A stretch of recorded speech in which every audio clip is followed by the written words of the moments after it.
या बातमीपत्राचे प्रायोजक आहेत SSPM lifetime hospital and medical college.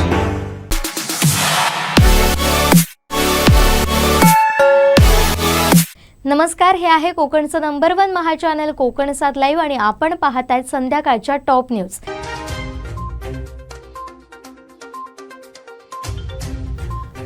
अखेर कोकण 7 लाईव्हचा राजकीय अंदाज खरा ठरला।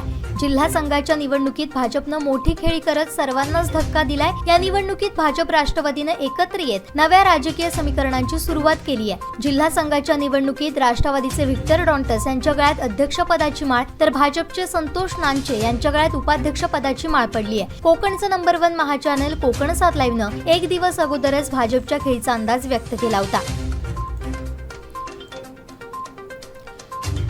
सिंधुदुर्ग जिल्ह्यातील आणि जिल्ह्याबाहेरील सर्व वाळू तसेच अन्य गौण खनिजाची वाहतूक करणाऱ्या वाहनांमधून संबंधित वाहन चालकांनी 21 एप्रिल 2023 पासून सकाळी 6 ते रात्री 10 पर्यंतच वाळू, रेती तसेच अन्य गौण खनिजाची वाहतूक करावी असे निर्देश देतानाच नियमांचं उल्लंघन झाल्यास सक्त कारवाई करण्याचे आदेशही जिल्हाधिकारी के मंजू लक्ष्मी यांनी संबंधित यंत्रणांना दिले।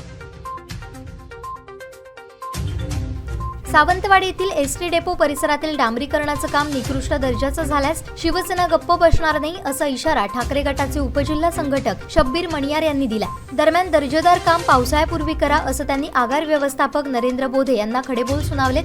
श्री मणियार यांनी एसटी स्टँड परिसरातील रस्त्यांचं काम हे निकृष्ट पद्धतीनं सुरू असल्याचं समजलं। त्यानंतर त्यांनी घटनास्थळी धाव घेत पाहणी केली असता हे काम बोगस पद्धतीनं सुरू असल्याचं निदर्शनास आल्यानं त्यांनी आक्रमक भूमिका घेत आगार व्यवस्थापक यांना खडेबोल सुनावले।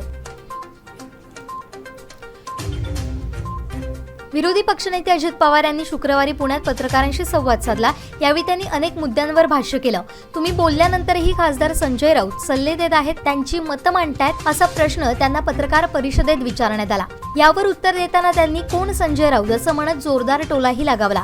मी कोणाचंही नाव घेतलं नव्हतं, कुणाच्या नादाला का लागावं, मी फक्त आमचा पक्ष आणि आमच्या पुरतं बोललो होतो असंही पवार यांनी म्हटलंय। राज ठाकरे यांची रत्नागिरी इथं सभा होते, परंतु या सभेसाठीचे मैदान निश्चित करण्यात आलेलं होतं ते देण्यास संबंधित संस्थेनं नकार दिलाय। त्यामुळे मनसेच्या अडचणींमध्ये वाढ होताना दिसून येते। येत्या 6 मेला मनसे अध्यक्ष राज ठाकरे यांची रत्नागिरी इथं सभा होणार आहे। रत्नागिरीतल्या एज्युकेशन सोसायटीच्या जवाहर मैदानावर मनसेची सभा होणार आहे।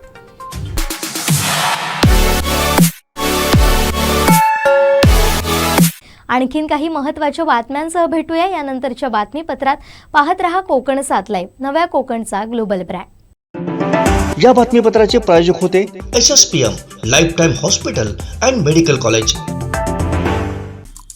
आमचे दिवसभरातले सर्व अपडेट्स, ताज्या घडामोडी आणि थेट लाईव्ह पाहण्यासाठी सबस्क्राईब करा, लाईक करा कोकणचं नंबर 1 महा चॅनल कोकण 7 लाईव्हचं YouTube चॅनल।